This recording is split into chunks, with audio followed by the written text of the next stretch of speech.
या न्यूज बुलेटिनचे सहप्रायोजक आहेत गोकुळ.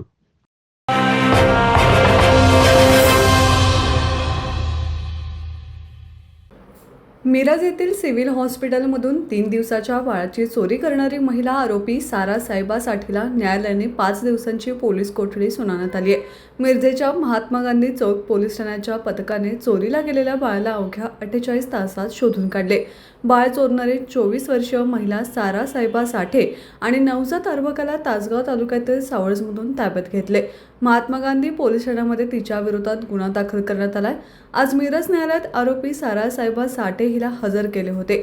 न्यायालयाने सारा साहेबा साठेला 8 मे 2025 पर्यंत पोलीस कोठडी सुनावली आहे. महात्मा गांधी चौक ठाण्याच्या पोलिसांनी फार मोठी कामगिरी केली असून मिरज सिव्हिलमधून चोरीला गेलेले बाळ हे पोलिसांच्या कौशल्यपूर्ण तपासामुळे आणि सतर्कतेमुळे केवळ 48 तासात सुखरूप सापडले.